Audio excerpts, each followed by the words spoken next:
Hey guys, we made it to season 5 of the Us People podcast. I'm your host, Savia Rocks, and in this season, we aim to empower and embrace creativity through diversity as we dive into the fascinating stories and experiences of a diverse range of individuals, highlighting their unique perspectives and creative endeavors, from artists and entrepreneurs to innovators and activists. We celebrate the power of diversity in driving creativity and fostering positive change. Join us as we engage in thought-provoking conversations like I made myself intentionally homeless in pursuit of my purpose. We're aware that a lot of people want to present and they were in my position, and what's worse, they weren't a white male, which is a joke that's even still a thing. I think my family never ever say you can't do something, so full of support for whatever dream. If I said tomorrow I want to fly to the moon, they'll probably say I wish you all the best, Mel. So guys, I just want to say thank you for supporting the Us People podcast for the past 5 years, and we look forward to sharing another new theme song with you. Let's go.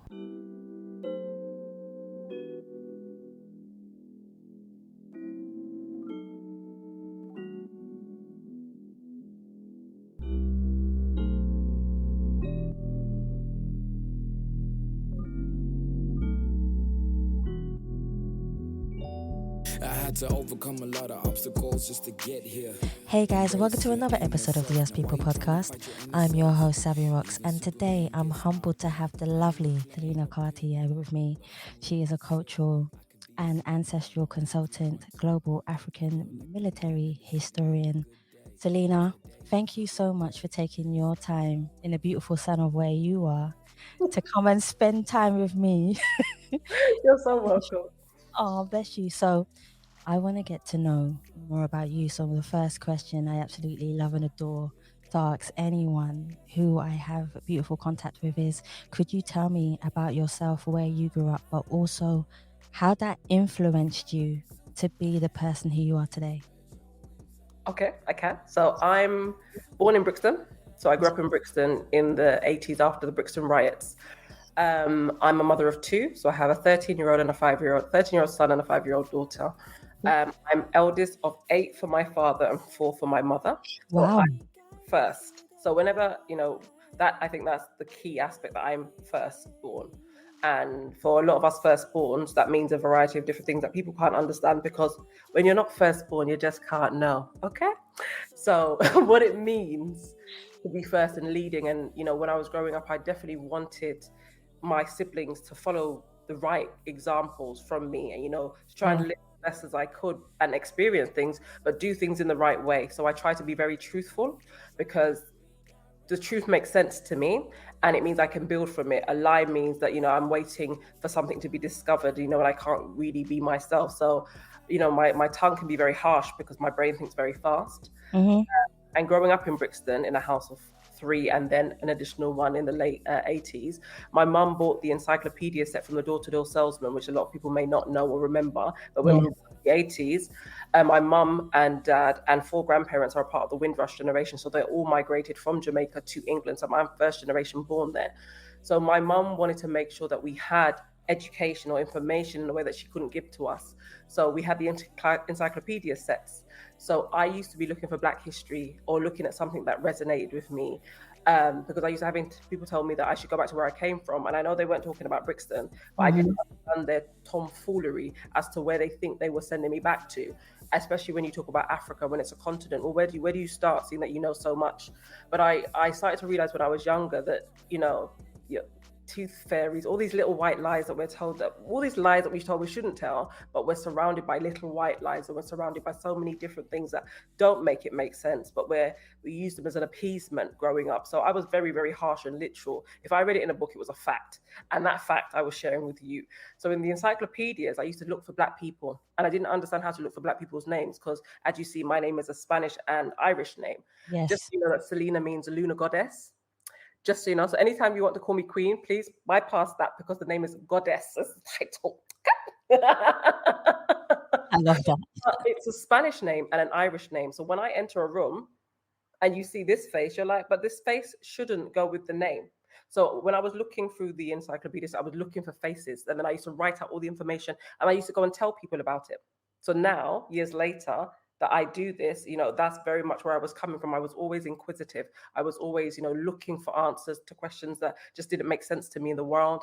I've traveled around the world and looked for our people, or people that look like me, or people that are coming from, a heritage of like mine, because as I've developed, we're not all the same people.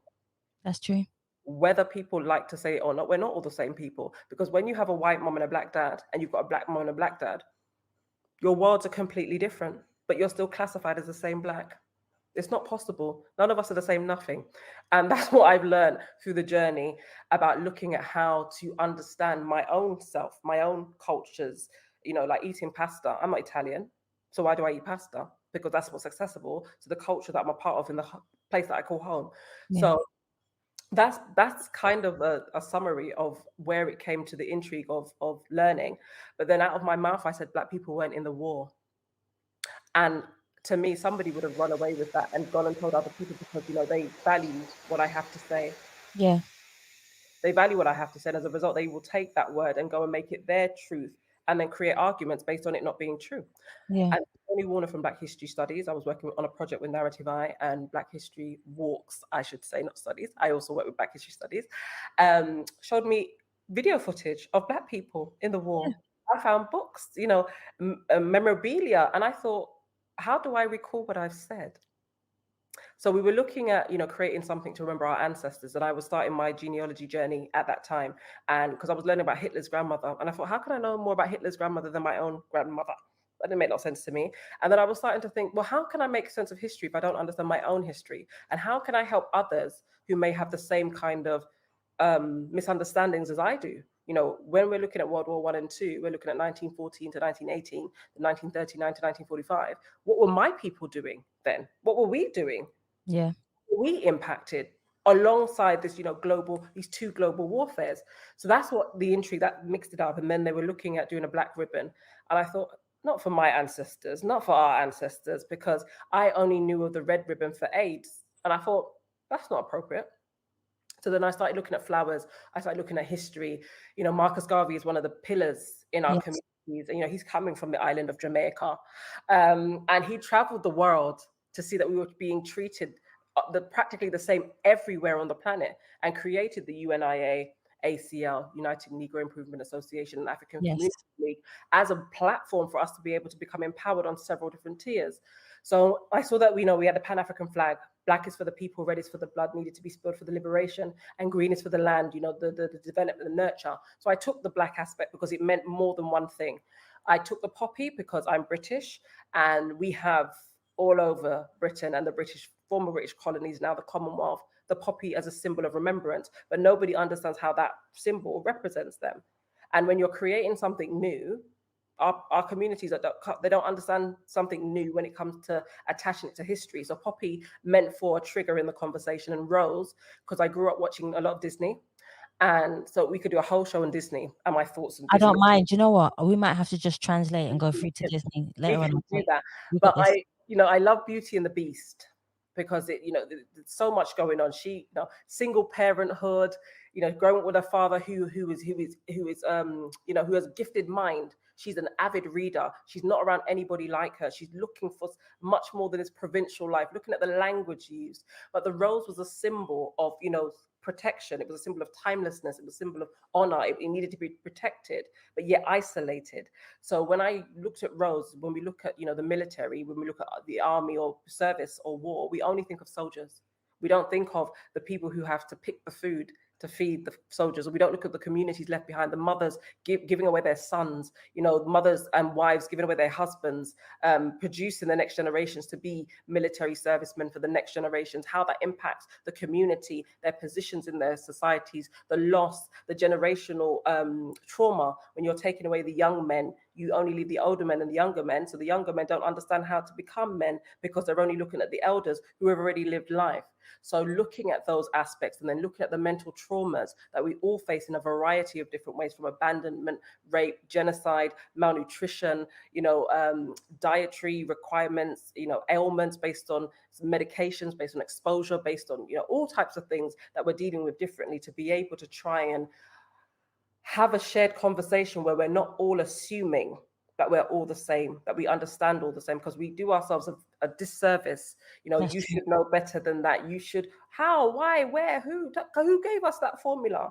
Most of what we learn is on the television or in newspapers. So we learn about society or people or things from the television, from movie scripts, not from being a part of communities or being in people's households back to back, because I don't know what was going on in your house growing up. You didn't know what was in my house growing up. So how do we have a framework for me to say, why don't you put a dishcloth over your dishes? Because that's what we do. Why don't you eat rice and peas on a Sunday? Why don't you, that's what I wanted us to explore. How do we live? How do we exist? How do we identify and bring that together? Another thing I want to talk about is, one thing that I read about you is the fact that in schools, and this was a big thing for me, in schools, I was learning about everybody else's history. And I know you're going to go big on this, right? I can just feel it. In schools, I was there and I always used to fall asleep in history. I'm not going to lie, I did. Yeah, because I wasn't learning about my culture. I wasn't learning about who I am. I'm half Indian, Jamaican, St. Lucian, and English. So I'm a full across the board Global citizen. You're a global citizen. so nobody can put me in a box, which is great and I love it. But at the same time, I wasn't taught my cultures, Indian, Jamaican, or St. Lucian, in any school that I went to educate myself. How do you feel about this, especially coming from a West Indian background or any background that has culture? School is not the place for you to be taught anything but to pass tests. I like That's that. the first thing. Your culture is something you live, not something you have to go to a school to be taught or go anywhere to be taught. There are environments that you can go and learn how things are done based on the peoples that you're coming from. And being a part of generations who have migrated to the UK with no real idea about settlement and staying, and what needed to be set up in their new homes to ensure longevity, to ensure, an insulated cultural reference point. Yeah. We didn't have that as people coming over to the United Kingdom, especially after World War II. When you look beyond, the Windrush, which, we're told is when the first real wave of Black people of color, Black people coming from the West Indies came, there were people in England for years before that who had integrated into societies, because that's the nature of going to somebody else's home. You integrate, you become a part, accustomed to the culture of the land. Then before you know it, you've forgotten yesteryear. You're now living in what you're living now. So that's why I mentioned, eating pasta. Yeah. You eat Italian? Cheese. The things that we eat, we do not make. When you're part of a culture, Italians, grandmothers, they teach their children and their grandchildren how to make pasta, because that's cultural. So what did your grandmother teach you? Or was she around to teach you? That's culture from my perspective. You're taught and you're handed down, stories, memoirs, language, sayings, recipes, artifacts, a lot of the things, again, we watch on telly and we watch everybody else being passed down certain things. We assume that that's the same for our communities and cultures, when what's happened is that all we've been trying to do is work to survive, to ensure that we are able to provide for our children at home and within the lands that we're now calling home. And that's a task in itself. And then we have an expectation on the people who are leading and in charge to do what's necessary for the next generation. And unfortunately, based on where we're coming from colonially, we've only had European education. That's very true. Yeah. So from being, when they came to us, they brought their religion, they brought their culture, they brought their customs. We were baptized under their names. We amalgamated our cultures to ensure that it was adaptable for survival, based on whether or not it was Christianity, Islam, or it doesn't matter which faith it would have been. But what our communities haven't truly seen is that you cannot erase any part of yourself. You can only hide it or trap it. And as time goes on through the generations and the children that you have, it will come out, because we are linked to the past in ways that we can't understand, because we're so busy not feeling and not allowing ourselves to understand ourselves in the way that only we can. We're told how we should be. We're told that we need to pass tests. We're told we need to do things in 15 minutes. We're told we're told how to structure ourselves to exist in a society, not to exist in the world. Yes. And as a result of that, our young people, where we're gifted, the wisdom of the generations before, so they had to learn the hard way, is what we're told. Who don't hear must feel. I grew up hearing, but I'm like, how am I supposed to know that this is not right for me?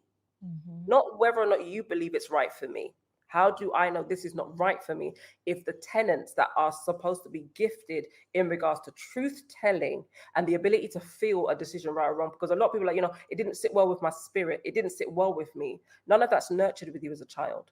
Your dreams aren't nurtured. Your visions aren't nurtured. None of those things are nurtured. It's almost a, kind of get on with it kind of thing. You have to literally grow yourself in that way. But then you're growing yourself with markers based on what somebody else has given. So within the education system in this country, it's about reframing how you look at it. It's designed to pass tests so you can gain access to a particular world, so you can benefit infrastructures that already exist. So, they say the most gifted people are autistic, whatever autistic means nowadays. But back in the days, nobody bothered to recognize those terms or any of those.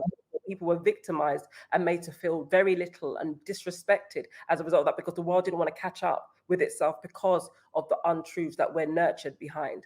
And we create and we keep the same framework knowing it didn't work, because we're afraid to take the steps necessary to try for ourselves, because it is difficult. And it's not, I don't say it in jest.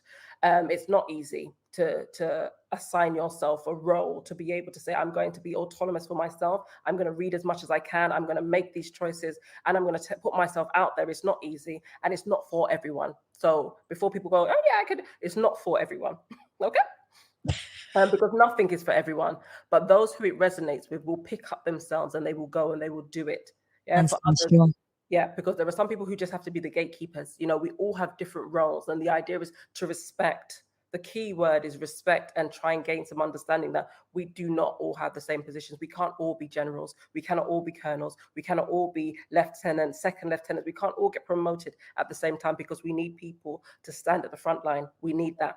We need people who are going to be the strategists. We need the mathematicians. We need the doctors. We need the entertainers. We need the medical practitioners. We need everybody to understand where their gifts lie and share that with our communities. So when it comes down to school, it's about, whether or not our communities are still aware that we still play a key role in every single young person's life, regardless if we're blood related to them or if we're in close proximity or not, that we share, our understandings of what it is our culture means, what it means for us to be learning more, what it means to share more, what it means to explore this cultural and ancestral line. So when somebody like you who has a variety, we're able to take you along that journey, even if you don't have access to those people directly linked to you by blood. I love that. That was a brilliant answer. I love that. I took that with me and it was like, oof. So I want to get to know you even more. So I love to dig more into people and their vulnerability. No is good. This is good. So can you define yourself as a person? But who do you see when you look in the mirror? But on the flip side of that question, has there ever been a time where you have looked in the mirror and not recognized the person staring back at you? How did you manage to change who you were and wanted to be the positive person that you are now, with the strength and the gift to be able to push and do what you want to do in life? Well, I've never looked in the mirror and not seen me. Good. And I don't know if you see this dark patch under my eye. I've had this since I was a teenager. So everything about me, this is new. This hair's new because I'm here doing photo shoots and all kind of things. I don't see myself unless I have my natural hair, unless I have my natural face. I'm not a makeup wearer. If I have something that's not of me, from me, that's where I get confused with myself. And it's taken me a long time to be able to be as confident as I am without this, with this on. Because again, it's a different look, it's a different style. Yeah. But at no point do I look at myself and think, who are you? I think, what the hell are you doing? That's what I think. That's what I say to myself. And for years, I'm my worst critic. There's nothing you could say to me or anybody that will imprint on me in the way that I challenge myself and I held myself to account, especially with the work that I do with Black Poppy Rose and especially with the genealogy work that I do, because I want our people to have the best. Yeah. And not everybody knows what the best is from their perspectives, but I have an idea from my perspective. And my responsibility is to develop myself in a way that allows me to be relatable to myself, because then I share that with you. You know, I share that with whoever comes in contact with me. So at no point do you think, I wonder what she meant. I wonder what you don't have to wonder, because you know, because I show you, you feel it, you smell it. It doesn't matter. You're never going to be confused when you stand next to me. And if you are, it's because I'm confused. So, in regards to me being this, you know, I was very, very opinionated growing up, very opinionated. My mum was very opinionated growing up, you know, it was fact. So as a result, I learned from her being the first. Because when you're first, you're the one who sees the most, you know, everybody behind you, they might peep over all the rest of it, but you're the one getting whatever it is that you're getting first and foremost. So I observed a lot from my mum and her nature, and I realized I was carrying a lot of her burdens, and I had to unearth them off me, because I said, I didn't live that life. They're not for me. I've got to work out what is mine. So I had to work out how to separate my mother's hurt and her burdens from me to be able to get to me, because I've always been very opinionated, but it was always based on my mother's backing. And then learning for myself, doing for myself, to then not have my own experiences, because now that's my backing, not living off somebody else's experiences. So I don't live off other people's experiences. If I can do the best that I can do, I will go and learn for myself. People are like, well, why are you doing it again? You're not doing it again. I'm doing it for the first time. Somebody else did it, and I'm doing it for the first time. And, you know, when I look at history, I'm like, okay, that's what they're saying. But if I look at this or I do that, what would I say from where I'm coming from? You know, we've all got different different perspectives, different views, different visions, and different messages that we need to share. And as a result, you know, when nobody's duplicating the work, you know, we are building on our repertoire and building on our own character development of how we interpret information. Time has passed, because the one key thing that I would like everybody to take away is that you weren't there. Okay, that's the baseline. You weren't there. So your concepts about how you would be there, they're concepts, they're not realities. And what I would implore is that you look at your reality now and say, what am I actually doing now? So in the future, when the future generations are saying the same things we're saying now, they actually see what you were doing or why you was doing it. And you have, you know, you plotted that journey. So people are clear on why you did it, because the generations before, it was about survival. It was about ensuring longevity. It was about ensuring that their families were surviving, and as at any means necessary. Whereas we have these perceptions of freedoms today that we feel, well, I would have made a different choice. How? What choices are you making now with that freedom? What choices are you making now with all of these concepts? What are you doing to ensure that what you think was not right yesterday, today? That's that. So with that and my God, that's how I see. That's how I look at myself. So I say to myself, if I didn't understand a culture that I am a part of, so people tell me I'm African, yeah? What does that mean? Because when I was growing up, it was children with swollen bellies and flies on their eyes. It was boys called Tunji who had tribal markings that I said you could never be putting on me. It was foods that I was not accustomed to. It was clothing I wasn't accustomed to. It was a language I did not understand. It was all kinds of things that didn't make sense. And my history teacher told me that my ancestors were slaves. I said, nobody told me that. So I moved from history and I went to geography. Who? That's nothing to do with me. I had no understanding of the connections of being African and West Indian, because that wasn't understood, that was a necessary timeline, you know? And I can only talk from my unique perspective, because there are many people who were taught that. And again, you know, that's wonderful for them. And I hope that that's allowed them to be empowered and empower other people to do that. But I wasn't. And as a result of that, I now do work because of what I feel I was lacking, not missing, but just lacking. And I feel that some of the things that I was lacking are still lacking today. And I'm sharing that, and I'm trying to, you know, archives that people probably would never go into, you know, getting that information out and making that visible, you know, images that people would not know how to identify with, art, things like that, you know, I'm intrigued by. So the things that intrigue me and interest me is what motivates me to do what I do, because I'm very, very, very happy doing the work that I do. I've been self-employed for almost 2 decades doing this work all around the world. And, you know, I would never have known that people would have received it in this way. I would have never known that it would have been needed in this way. I could have never understood that, you know, some of the platforms that I've been able to have the honor to be on would have, called for me, because I don't look for work. I don't look for work. Sometimes you don't have to, it comes to you. Because I'm doing it because I'm passionate about it. I want that visibility. I want our community to be respected in a way that we haven't understood how to respect ourselves. And that's not to say, again, that's not a generic thing. It's not a generic, we're not respecting ourselves. But when I look on the world stage and I continue to see what's happening based on what they're televising and what they're choosing to put into the media, that's what I'm challenging. Not the things going on behind the media, not the things going on behind what people cannot see. It's the things that they're choosing to make visible. That's what I'm aiming to challenge that disrespect from, not what the wonderful work that our community continues to do to ensure that our young people, old people, all peoples have a better understanding of who we are, and what we actually do and how we sustain ourselves. I love that. Whoa, that went Jesus. So when I was reading up about you, Selena, you do so many things. Now, a person who does so many things, how do you make time for them, from being a speaker, a presenter? You do so many different things, researcher. When do you find time for yourself? But also, before you even answer that, wait a second, because I know you're on fire. Yeah, before you even answer that, what is a day like in Selena's life? And when you wake up in the morning, from when you open your eyes and say, you know what, today is a fresh new day. This, and this is what I'm gonna do. What is a day like from when you wake up to the evening? Right. So I break my days up into 3 parts. They're 24 hours. So I think, what is it? Is it 4 sets of 6? It's 4 sets of 6. 6 hours for sleep. 6 hours for working on Black Poppy Road, 6 hours for genealogy. And then in between the shopping, spending time with my children. And I don't get any exercising right now, but that would be in that time as well. That's coming next week. But I break it down into 4 parts. And I also have had to take 2 half days off a week.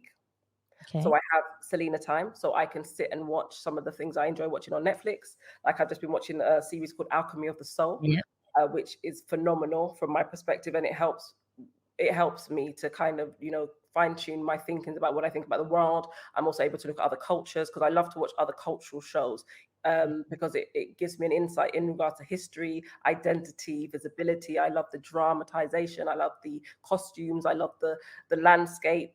I also love the theatre. So I make time to go to the theatre at least once or twice a month. I love live music. So I try and get to a live show, and I encourage my friends to still share with me that things going on, even though I may not be able to go, because they stop sharing things with me because they're like, well, you're always busy, you're not here. None of that matters. Just send it to me anyway. And then when I'm here, I'll be able to. So I like to go out to eat different foods. I love food. I love cheesecake. Oh, I had vanilla cake just yesterday. So I've literally had to really fine tune what I love, because I don't do the things that I like. That's the work. That's working with other groups of people. But the love of what I do, the love of, I love teal. Teal's my favorite color. I love Airwarner's handlery, because it allows me to show me on the outside that people won't be able to see. I'm a global African citizen. The cowrie shell is about wealth, abundance, and femininity. That's the core aspects of me. The earrings are Jinyame, supremacy for God. So although I believe in traditionalism and understanding ancestral contributions, and that there is a higher being and higher power, and I'm able to use and fine tune those tenets of my understandings and align them with things like Christianity or Islam and other people where they found their faith and their devotion to something higher. I'm able to also have a conversation with other groups of people, because again, we're all peoples. None of us are the same. We don't follow the same things. And who am I to tell you what you should and shouldn't follow? If it works for you, let it work for you. But let's see how we can work together. So I'm also at university. So I'm studying history with military history at Goldsmiths University, to continue with the journey with Black Poppy Rose, to now create additional resources from the information that I've been finding, and be able to do that on an academic level as well as on a grassroots level. So I'm able to cross over the different tiers to be able to also have access to the information and influence on those different levels. Yeah. So it's very much about timetabling. What's the priority? So I use the Eisenhower method. If it's a priority, you do it. If it's a priority and it's not important, you delegate. If it's important but not urgent, you plan. And if it's not important and it's not urgent, you delete it. Yes. So that helps me to simplify a lot of the things coming in. What do I value? I value my children. I value my time. I value my family. I value people who understand me. I value new relationships. I value knowledge. I value ideas. I value experiences. I value other people's experiences, but I don't value disrespect. I don't value bullying. I don't value, things like that. I don't value people shortchanging me. I don't value people telling me lies. So, that's not important and it's not urgent. It's deleted. Yep. And I don't have the hang-ups in regards to that every opportunity is for me. It's not all for me. My favorite cheesecake is New York cheesecake. I'm a plain woman. New York cheesecake, but tempt me. So that's the first one. Anything to do with salted caramel. Yes, that'll be the next one. And then strawberry cheesecake. But that definitely New York cheesecake, a baked cheesecake at that. Don't give me raw You're making me hungry. raw frozen in the fridge cheesecake. Please bake the cheesecake. I love a baked cheesecake because it's true, because what I hadn't realized again Cheesecake. is that, in your mind, you think by saying whatever it is you're saying that people will get it. So if I say a cheesecake, they will bring me a cheesecake, but it won't be what I want because I haven't been clear. So now what I've learned is that I've got to say it's a baked cheesecake. It's a New York City baked cheesecake. Because again, it's culture. I'm not from America. Why am I eating cheesecake? You see, it's an Italian fusion with the fusions of the Europeans and the Africans and the indigenous peoples in North America. Yeah. So now I enjoy that because they've allowed that to come over to England. So I get to enjoy that. So, that's very much a part of my culture now. But when you talk about, being African, not part of African culture. You talk about West Indian, it's not part of West Indian culture. But what does it mean now? I now have to identify myself and my own culture and the cultures that influence me and inspire me and allow me to enjoy it. Because I love a black cake, Christmas time. I love a black cake. I love sweet potato pudding. I love cornmeal pudding, all of those things. That's a part of my culture. But I'm also able to understand and appreciate other cultures, which doesn't, diminish my culture, doesn't diminish me in any way. It just allows me to be able to experience more on a world stage because I'm a world global citizen. So when it comes to what I do, it's very much timetabling. And because before I didn't have it, I literally, because I founded Black Poppy Rose and I started it almost decades ago. Nobody can give you guidelines about what you should be doing, how fast you should be going. And for me, this is very much spiritual work because the doors that open, I could have never planned for the doors to open. I could have never planned that this book would align with me, that the person I spoke to, who was maybe one person who came to my talk, has shared, Selena, did you know this? Have you seen this? And without them, I wouldn't have been able to make those next steps. So I literally spent a long time just trying to take opportunities of every opportunity and not making a time to rest for myself. And that has been quite, it hasn't been detrimental, but it has been something that has had an impact in a way that has caused me to have to stand to attention and say, Selena, you actually have to treat yourself better because without you,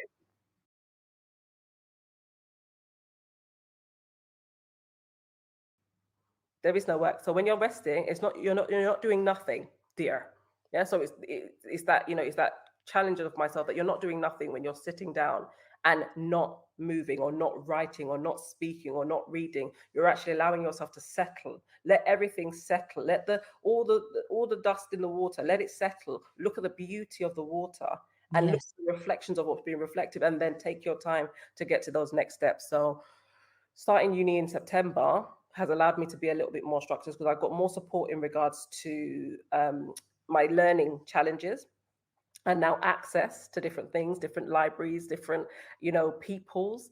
And because of the work that I've already been doing, I've already established a base based on people understanding that this is where I'm coming from. So the conversations aren't, they're not drawn out anymore. It's like, okay, we've seen your work, we've seen what you've done, we've seen who you work with.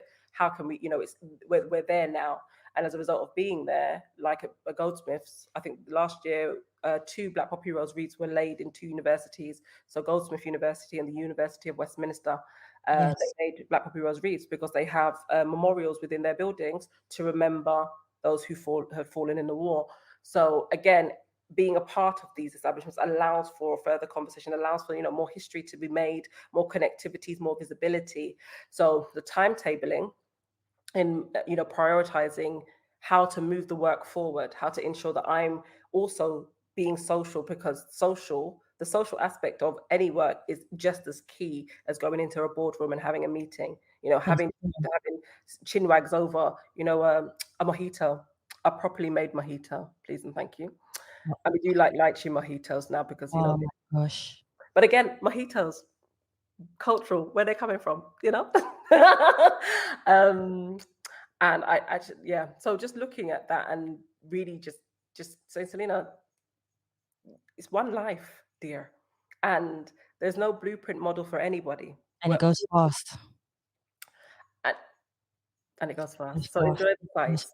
I love the mountains. I love, rock climbing. I love to swim. I love nature and the elements, So I find time to sit with them and go for walks and take the children for walks. And we do the rock climbing, and they've got their swimming lessons and they've got their lessons and stuff. So they can also be have access to different things.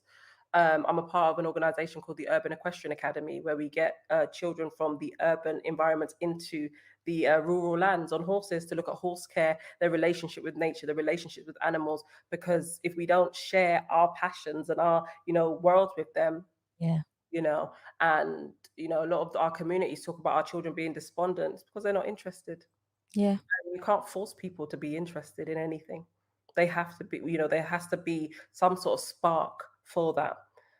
So with my own children, we talk about a lot of things. I share with them a lot of things and they tell me what they're interested in. And as a result, we go down what they're interested in, not what I think they should be. I don't demand that they learn Black history. I don't demand that they go and do any of those things. But what I do is I use the things that they enjoy, and then I weave everything else in there together. Yes, that's a smart mother. Right. So my son, he really loved dinosaurs. So we learned all the dinosaur bones were all over the world. And then we looked at the countries where those bones were coming from. We looked at the peoples there. We looked at the languages there. A lot of the time because we don't have the time, again, we don't make the time. And this is not to punish us. We don't see how expansive learning can be, especially from a child's perspective. Learning how to count all the letters in Tyrannosaurus Rex. How about that? It gives you good almost 20. It gets you up to 20, and then you're like, what letter, what number in the alphabet is letter T? It's just, again, when you're not stressed and when you're not under pressure, you can find these things and get access to these things and look at where the dinosaur bones are, look at where they are in the world. Like we have them in the National History Museum. So you take them to the museums. And then you're able to look at other things, not just dinosaurs. What other things are available? What other things can we see? Go around the corner to the Science Museum, go up the road to the Victoria and Albert Museum, again, for about history and about monarchy, and be able to look at that and talk to them about that, up and down the country. I've taken my son to Newcastle because they have a Tyrannosaurus Rex up there as well. Yeah, and then they also have Hadrian's Wall. Right? And they also, it's close to Scotland. We're able to talk about the Romans. We're able to talk about Septimus Severus. We're able to talk, I've taken him to York. We're able to talk about York used to be called Eboracum, and London was Londinium, and the Roman roads, and Septimus Severus, the only African ancestry Roman emperor, in for Rome, because he has a family coming from North Africa, and looking at that. So again, everywhere we go, we're able, because I do history in that way, I'm able to then, kind of open up his world. So when he was in and out of school, because he was homeschooled and then going to school, he's got so much more to share because he has lived experiences. He has things that he's able to connect that he doesn't have to be forced to remember, because that's just his life. I love that. No, it's true. A mum who educates is a wise woman. She is a wise woman, and there's something a lot of us may have missed out on. So it's nice to know that there are mothers out there educating their children in different ways, and it keeps them open-minded as well. The most beautiful thing that you can have in life is open-mindedness to absolutely everything that comes in your path. Yeah, because as long as you're dealing with your inner truth, there's nothing you can't deal with. When you go out and somebody's like, oh, look at that, based on whether or not you're this big or this big, you're not seeing it in the same way. Mm-hmm. And again, it's all of that. And it's taken me, I'm 40 now. It's taken me years to get to this place, but I've been learning along the way and, adapting and then looking back at what I did. What am I going to do differently? What can I do now that I've got this experience? I've got this experience. I've got access to this. I've got access to that. How do I keep making the cake sweeter? How do I keep making new cakes? Because I use cake as analogies for everything. Because I'm like, once you've got a cake, can you take the egg out of it? No. Can you take the flour out of it? No. So you just have a cake, right? So when you're eating the cake, you're like, oh, it tastes nice on the first day. But how does it taste on the second day? And the third day. Do you see? But do you allow yourself to know? Or do you eat the whole cake on the first day to then not have the knowledge of whether or not it's spoiled by day 9? Whether or not you can actually have it for 9 days? And have you put it in the fridge? Have you frozen it? Have you put it in an air? These are different things that we're able to do in life. And I use cake because I love cake, as I told you. But looking at that, and even like with cake, where are you getting your flour from? Yeah, because it's not as simple as just say just get flour, because every recipe says flour. Mm-hmm. Is it coming from Iceland, Tesco's, Sainsbury's, Waitrose? Is it organic? Is it non-organic? Is it gluten-free? Is it wholemeal? Is it rye? Is it coconut flour, gram flour? What flour you use? And how much do you need? What's the density? Does it have enough, of the raisin agent in it? Is the raisin agent old? Do you have to add a new one? And again, where are you sourcing it from?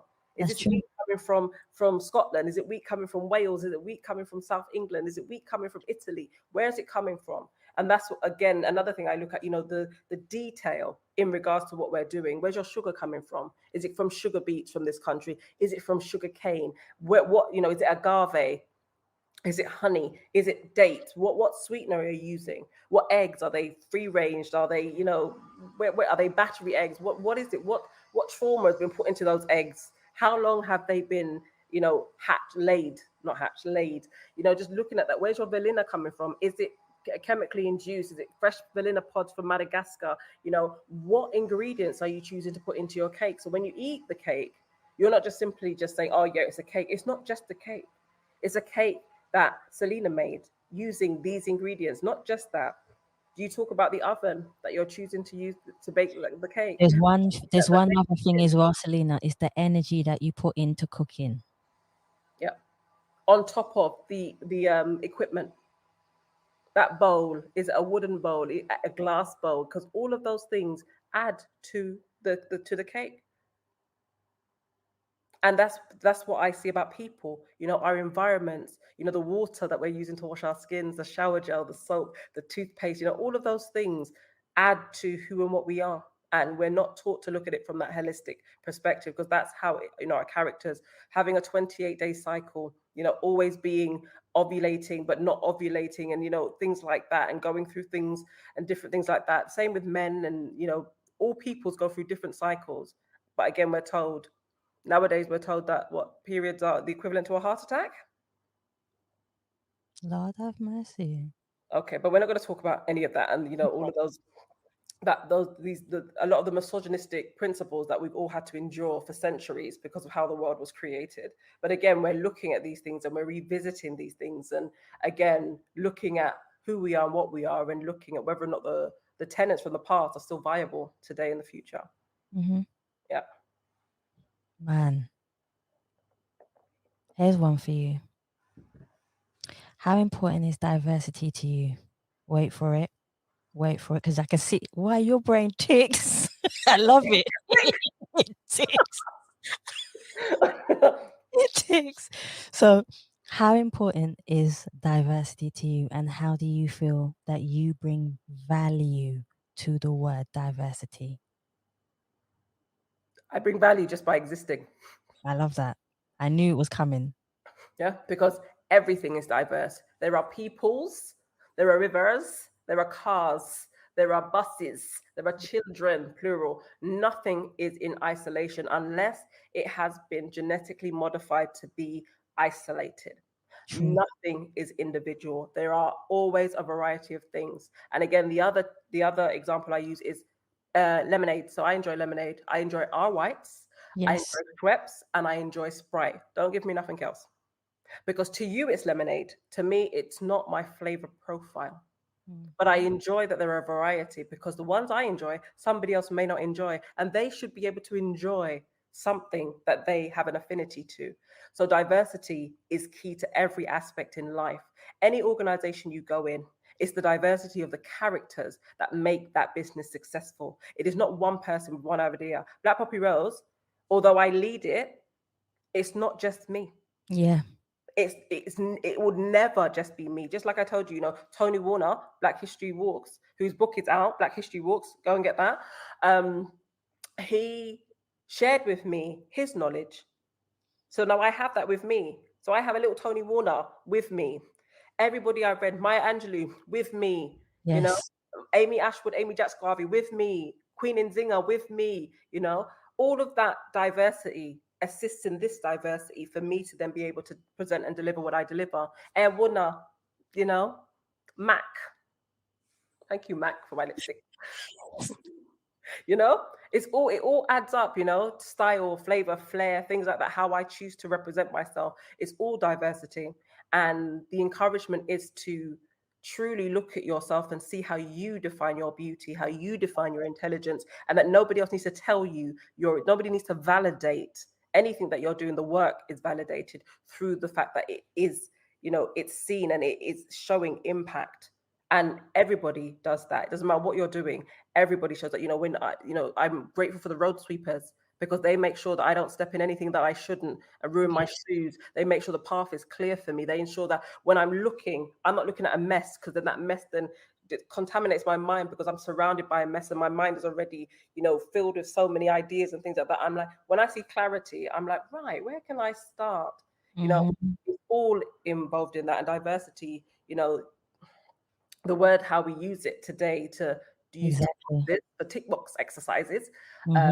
It's for tick box exercises. And, when I look at frameworks of organizations and things, these are very much things I talk about to educate and empower people on how to get through this tick box exercise, because everything is diverse. But what's happening is we're using diversity to then further marginalize people. And again, some people understand it, some people don't. I don't argue with people who don't understand. I don't argue with anybody, because your perspective is I'm grateful for, but if it's not one that I can receive, I say thank you and I move on. That's exactly what I do. I don't try and terrorize you. I don't try and do any of those things. I'm grateful for your perspective because it helps me to be solid in my own and look at the rationale behind, the clients that I'm going to come up against and see how I can then, reframe some of the work that I do to be able to meet you where you are. I love that. If there was one quote that represented you as a person, what quote would you choose? And why would you choose that particular quote? Right. Me and quotes aren't friends. I like this one now. Me and quotes aren't friends. I'm a script person, so I love film, I love TV. So there are scripts. Say a script to me. So there are, let me see. Let me see. Line. If my sister was here, she'd be like, yeah, that's the line. That's the line we work from. That's the line we work from. Script. So there's a cartoon called Kirikou. Yes, I know what you mean. Yes. Written by a white Frenchman. Did you hear me? Kirikou. Kirookou, written by a white Frenchman. Yeah, little African boy. He says, I'm Kirikou and I know what I want. Yeah. Kirikou birthed himself from his mother's womb because he had decided that he was ready to come out of his mother. He crawled to a calabash of water and bathed himself.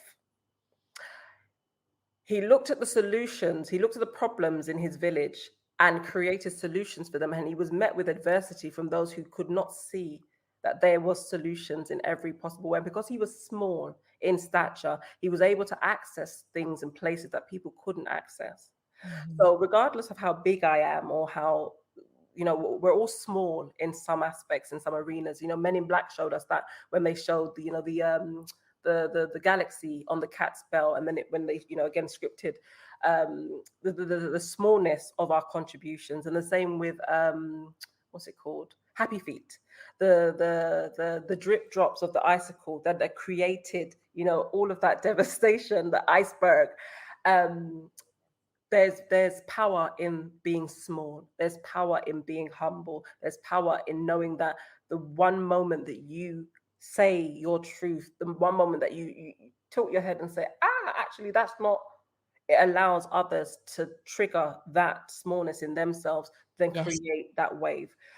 So I'm Kiriko and I know what I want is what the first thing that's come to my mind in regards to birthing yourself. So although many of us didn't birth ourselves through our mothers, when we did become born, we then get to have a variety of different rebirths every time, and we get to decide who we are, who we want to be, who we want to continue to become and develop. And as a result, we allow the people who we keep around us to also experience that, and to empower them to also know that that is a possibility for them whenever they decide to have it. See, now we're not going to play no soccer on the show today, right? But I am going to ask you this question. If there was one song that was the soundtrack of your life, what song would you choose? And why would you choose that particular song? She's looking down, but I don't know if she's looking down at her phone. So my favorite song of all time is a cover called "You Are My Starship" by the Jazz Band. So the Jazz Band did not make the song, they did not write the song, but I know their version of the song, and I've forgotten who the original is. But "You Are My Starship" is a song that deeply resonates with me, as well as Brand New Heavy's "You Are the Universe." Yes. You're the future, and you've come for what is yours. You're the future, and you've come for what is yours, a hidden treasure. And the wordplay, I love wordplay, and I love all of that. And it basically talks about you are the driver. Yes. You are the universe. And when we're learning about, the sun and the solar system and Mercury, Venus, Mars, and all the rest of them, and now Pluto's a moon. Just so everybody who were at school in the 80s and 90s who learned that Pluto was a planet, and then now we're learning that Pluto is a moon. Didn't Pluto disappear? Okay, I'm just saying. As a result, it's just to show that nothing is ever in stone in that way. We're always learning and we're always relearning. But you are the universe, Brand New Heavies and Starship, because I definitely believe in there being a lot more, especially with connectivity. And it's a lot more than, the simple, just, walking and being. And there's so much more of that connection when they talk about atoms, and everything's an atom, and atom is tiny, tiny, tiny. But we're all made up of billions of atoms, and the relationship between all of that, those are the songs that really, really, really get me. And Ain't No Stopping Us Now. Yes, that was a good one. Ain't No Stopping Us Now. We're on the move. Yeah, because they put on that list after this. And Whitney Houston, well, I do because it's on my playlist. Whitney Houston, Step by Step, taking it step by step. Ain't no mountain high enough, ain't no valley low enough to keep me from nothing. Because I tell people all the time, if I want it, then I will get it.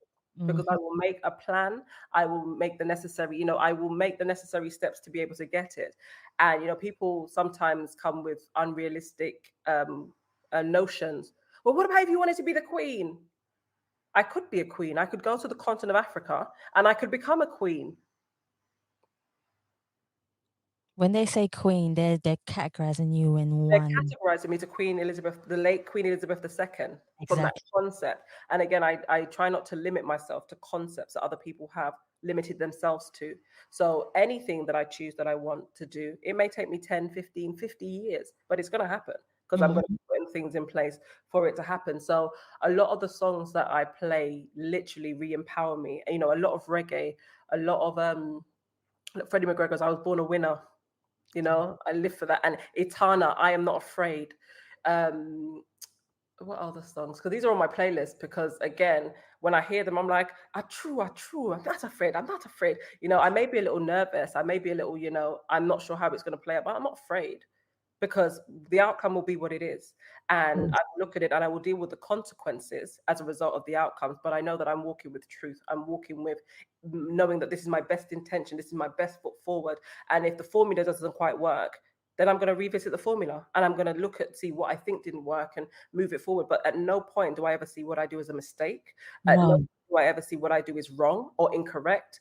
If I've got enough guidance around me and people are able to give me their honest feedback as opposed to trying to prevent me from doing something, because if you're preventing me from doing something, then that triggers, my ego. And I'm like, well, me, I gotta do it. So, but it doesn't allow me to have, it doesn't allow me to go in it with a clear kind of heart. It's just like, well, they're not gonna make me do it. I'm gonna do it. That's how I used to be. But it's very much about just supporting the idea. Just because you don't believe in it, just because you don't understand it, doesn't mean that you don't have the capacity to support it. Even if you're just saying, I'll hold the door open for you. I'm not coming in. I'll hold the door open so your hands are free. So whatever you're facing when you go in there, you're able to have your guard up and be ready for what's coming. So you're not, So we're just looking at how to kind of nurture relationships through music.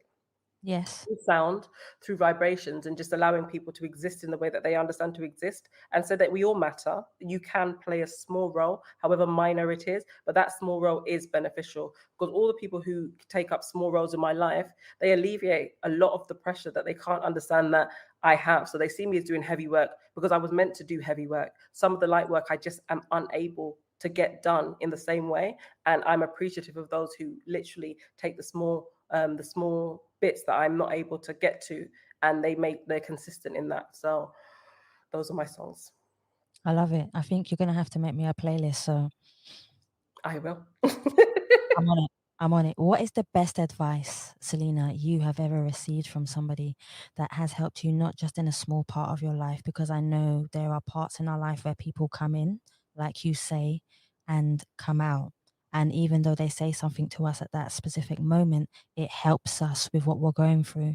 But has there been anybody in your life that has been consistent, who has given you consistent, good advice that has helped you throughout your life? Not throughout my whole life. I don't think I've had people in my life long enough. That's not a bad thing. Trust me. There are a few people who have been in my life for my whole 40 years. But there's one man I have, one of my mentors. His name's Malik Muhammad. I think he's got a book called Coffee and Contemplation on Amazon. That's a cool title. Coffee and Contemplation, because he has a passion for coffee. Plug it. Yeah. Malik Muhammad, Coffee and Contemplation, Amazon. And I even gave it to my son to read. And then we have reasonings around it for him to see what he sees from himself in it. But he always says to me that you are powerful, you are special, and the things that are destined for you will not miss you. Yes. Yeah. And always powerful reinforcement in regards to my value, taking the time for myself. What I'm doing is significant ancestral work, and just validating the acknowledgement of how the work is received by him. And how that in turn allows him to view me and sharing that with me, which helps me to just, remain a little bit more humble, because sometimes I get very annoyed with myself that I'm not doing enough. But there is no measure for me to know what enough looks like or what enough is. That's true. And it's a constant reminder that every day you wake up is enough. One of my successes for the day is ensuring I brush my teeth. It's literally setting simple targets for you to achieve. That's true. Things for the day. And I only set myself 3 things, brush your teeth, feed your children, and make sure you drink water. Because then everything else is an abundance, whether or not I read a book or whatever or not, I've got a list to do of things, but that's not achievements for me. Ensuring that I am looking after myself and looking after what my major priorities are, that's the first thing. And I don't try not to lose sight of that. So then the work becomes secondary to that. But because I'm looking after myself and mine, I'm able to then apply myself to the work in the same way that I apply to myself and mine. I love that. I've only got 2 more for you, Selena. So let's do this. So when was the last time you felt totally at peace with yourself?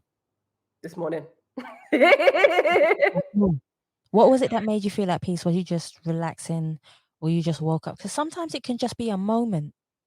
Well, because I'm currently in Jamaica, and I should have come to Jamaica a long time ago, and other things came into play, but I ended up coming. And yesterday I traveled for the first time to Westmoreland, a place I've never been to before. And I have a new genealogy client that I got via my cousin, who I found on the journey doing my own family tree. So she never knew me. And she got me in contact with her ex-family-in-laws, and they were looking for somebody like me. So I went down there. So bear in mind, I didn't know nobody. don't know nobody, and I'm traveling places I don't know. Again, but I have people I trust with me, and I was able to document a 77-year-old woman, and I was able to get as much information from her at the time to be able to lay the foundations, and I laid the foundations for them. But what the connectivity was that astounded me is that where I'm staying at the moment, her great grandfather worked in the same place that I'm staying at the moment.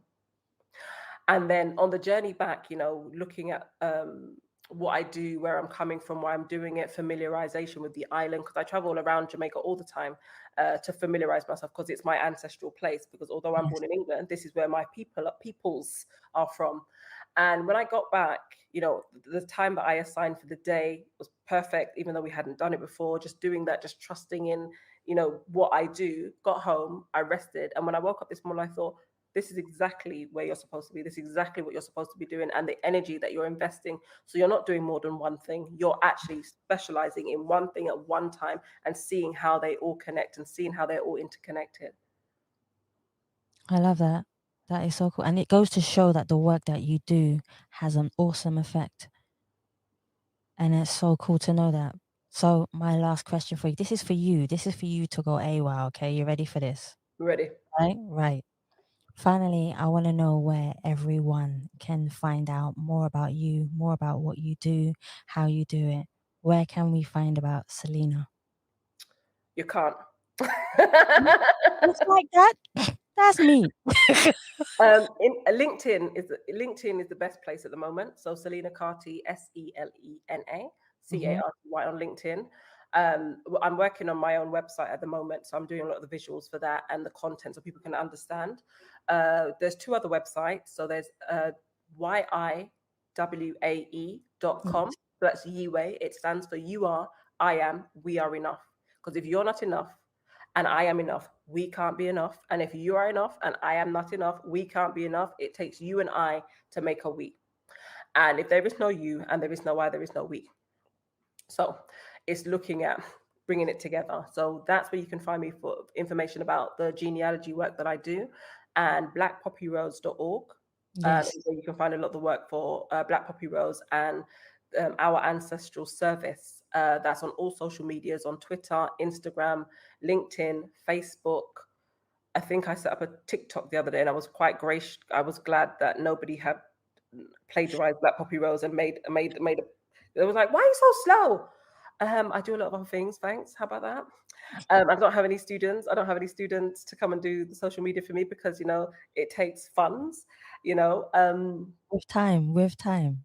Right. So now we're here, but you can find Black Poppy Rose. And, if you Google Selena Carty, there are different articles, there are different interviews that people have had and said things about me in the work that we're doing. Yeah. I can show one thing. So I don't know if you know the game Call of Duty, Yes. Vanguard. So they called for me to be their cultural military African specialist on the game where they created their first Black protagonist character. I could have never known they were looking for me. I could have never known that they would have called me. I could have never done any of those things. And as a result of them calling me, we created the character. And then the actor of the character has gone on and said my name in a few other interviews about his thoughts about the work that I do and why he felt it was significant. So all of that, I think that was about 2 years ago during the pandemic. But all of that's coming out in regards to who I've worked with, what I'm doing, and what we're moving on to do now. So there are a lot of things coming up in 2023, a lot more partnerships that we've been able to secure globally in the West Indies, West Africa, and North America. So we're looking at how we deal with that. But yeah, just keep looking on the website, keep looking on blackpoppyrose.org, because I'm going to start doing some lives monthly. We're going to have workshops coming from March, because we're launching our book, Our Ancestors Served, at the end of March, which will allow people to have more information about things that we've been doing for the last decade and a half, what that means, how it's connected, and how we can start developing more resources and building more infrastructures that allow us to do this work on a full-time basis.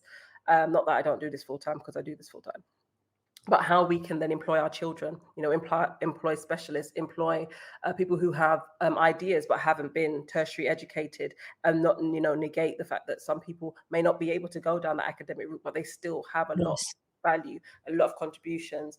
And the last thing is, people don't work for me, they work with me. because Yes. I don't want anybody to stay. I want people to continue to grow and build what they need to build. This is what I'm sent here to build.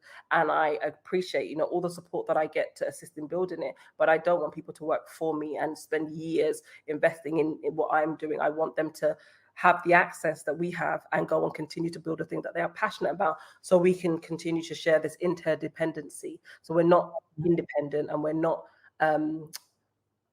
what's the word? It's independent. No, not dependent, independent, interdependent, because I'm trying to assist us in building interdependencies. So we each have a role to play within our societies and our communities that we're choosing to grow and choosing to be a part of. And how, what I do with Black Poppy Rose and the cultural and ancestral genealogy allows us to be able to do that and connect in a way that doesn't force us to say, well, because you're not Black enough, or you're not this enough, or you're not this enough. It's no longer about what's not enough. It's about what is enough. And I decide that for me, and you decide that for you, and everybody decides that for themselves, and whether or not we can work from the same page moving forward. Mm-hmm. Yeah. I love that, Selena. This is why I say to you, you're awesome. You have strength in you and an energy in you that boosts the world. Thank you. Continue to take it with you. Continue to be awesome. But more than ever, time is precious, and you spent an hour of your time on the show. So thank you so much. And don't forget my playlist. I'm coming for it. You will get it, ma'am. Guys, I want to thank you so much for listening to the first episode of the Us People show with Selena. It's been an awesome show, guys. Please remember you can listen and subscribe to Facebook and YouTube and any other platform. Please also remember to follow us on Facebook, Instagram and Twitter. And from now on, we will be on every Thursday at 8 p.m. UK time. Guys, take care. Guys, thank you so much for listening. Take care, stay happy, and as always, please continue to be kind to one another.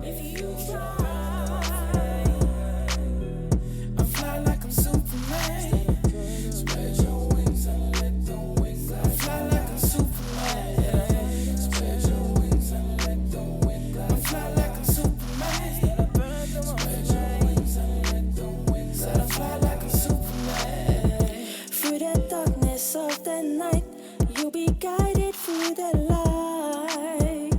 Oh yeah, set me free so I There is no work. So when you're resting, you're not doing nothing, dear. Yeah. So it's that it's that challenge of myself that you're not doing nothing when you're sitting down and not moving or not writing or not speaking or not reading. You're actually allowing yourself to settle. Let everything settle. Let all the dust in the water, let it settle. Look at the beauty of the water and look at the reflections of what's being reflected, and then take your time to get to those next steps. yes, if you try. I fly like I'm Superman. Spread your wings and let the wind glide. I fly like I'm Superman. Spread your wings and let the wind glide. I fly like I'm Superman. Spread your wings and let the wind glide. I fly like I'm Superman. Spread your wings and let the wind glide you high. We're just soaring through this journey, leaving fear far behind.